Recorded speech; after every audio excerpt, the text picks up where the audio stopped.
When people think of Godzilla, what goes in first on their mind? Some people say, "Oh, he's just he's just a monster, that blasts up cities and destroys everything he sees," or "Oh, isn't he that cool monster that fights almost like every other monster and he protects Tokyo?" Some people say Godzilla's a hero or a villain. But that wasn't the case in 1954. Godzilla when he was created in 19 Godzilla when he was created in 1954, he wasn't a hero or a villain. I mean, some people debate if he's a villain, but in the 1954 original, but hear me out. Let's go a little bit 9 years before 1954. 1945. The Second World War was ending. August 22nd, or was it August 22nd? I believe that was the date when little boy, whenever the bombs little boy, when like the little boy bombed Nagasaki, I think. Let me see. August 9th, 1945. All right. On August 9th, 1945, Nagasaki was bombed. Or nuked, if you would say. And Japan really, in my opinion, Japan really had like the worst of it in the Second World War. Two of their countries or cities got bombed, and they had no option but to quit. The civilians who were at Nagasaki and who were at Nagasaki and who were in Nagasaki.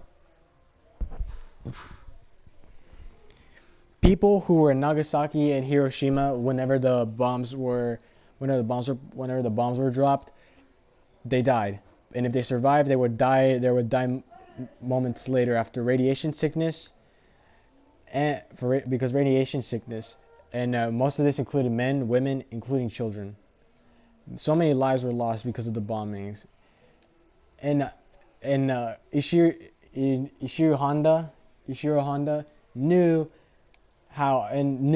that this isn't gonna stop. Not just America, but everyone in the world are gonna use nuclear bombs,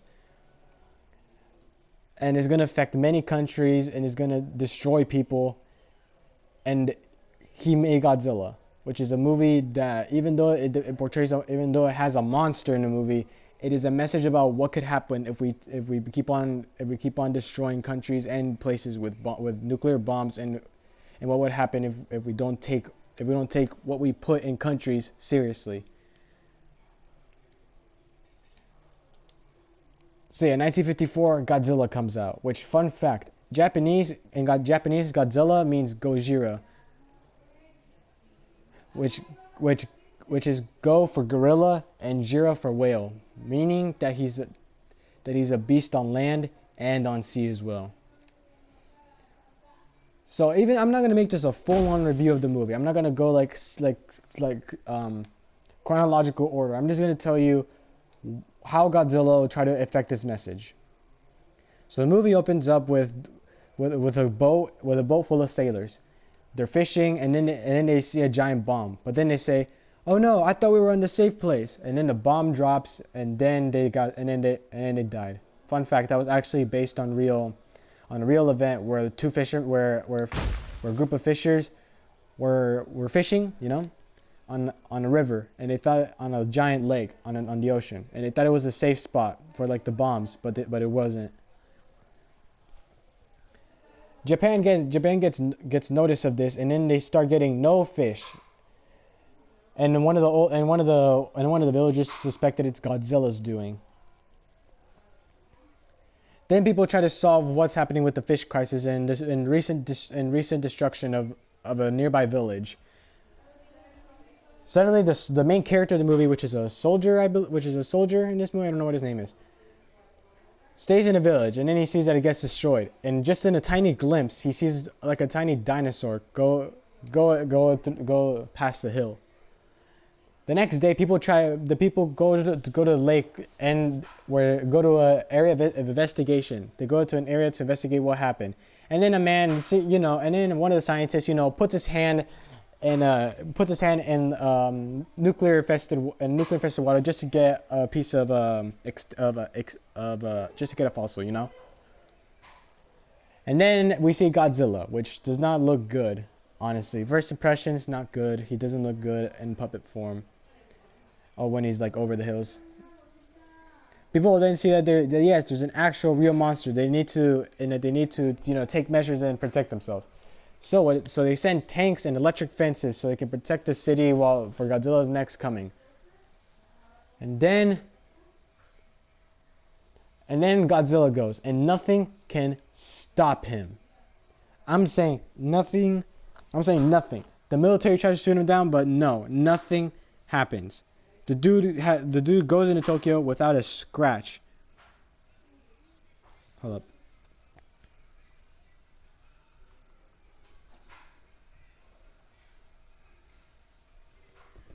Anyways, he goes past it, and it causes massive destruction, which leads to a bunch of nuclear destruction because of Godzilla's radiation. And then we get to the dark part of Godzilla. After Godzilla's attack, we see a whole bunch of people getting treated because not treated as in they're being treated bad. I'm being treated like as in clinically. There are many people dying and suffering due because of the nuclear exposure of Godzilla. And we get, in my opinion, one of the darkest scenes in the movie, where a little girl literally sees her mother crying and cries, and it seems so genuine that it might actually want to make you cry. Anyways, the main character's GF visits what was his name again?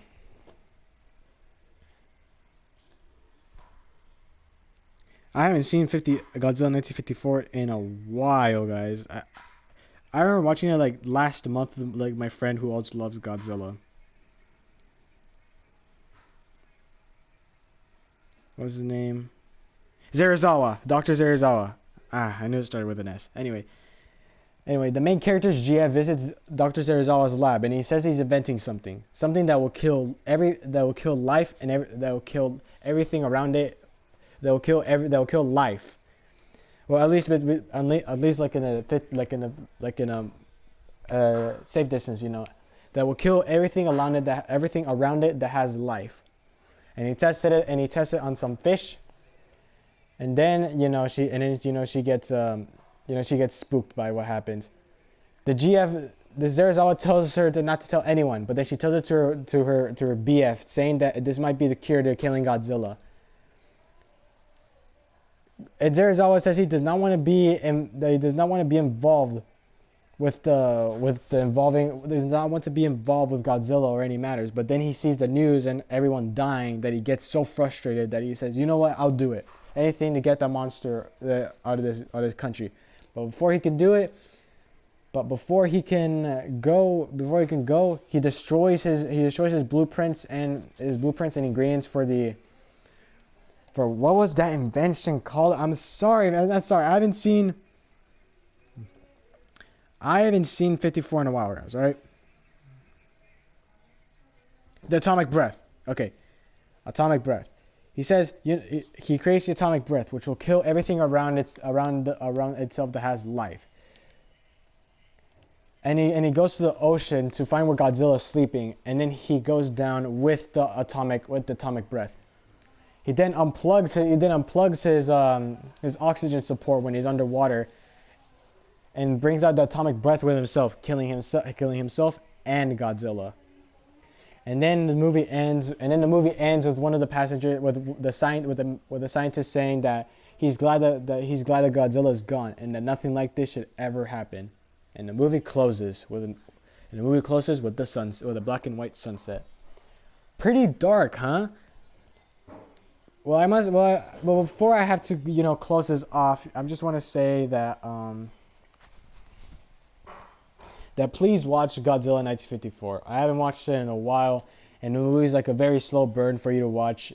It's on HBO Max right now, and I really, really appreciate it if you watch that movie, because the movie does not get much of attention, And if you want to, I can do a reaction video, me reacting to Godzilla 1954, but it can't be on YouTube. So anyways, thank y'all for watching this. And before I close off, I just want to say that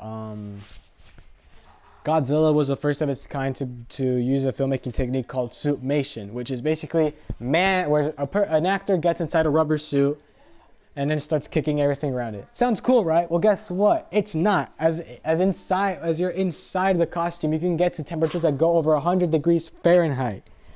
And the man is literally sweating, and the suit is heavy. Reportedly, like 200 pounds that suit is. So not only are you sweating hard inside that costume, you also have to carry that much weight around yourself with that costume. So anyways, yeah, that's what I wanted to say. And also, I just want to say thank y'all for almost having 60 subscribers. I do not know the exact count, but let me just check. 58 subscribers. That is amazing. It is amazing. Thank y'all guys. I really appreciate it. And time for me to rewatch Godzilla 1954 because I feel like an idiot after not watching it. See ya.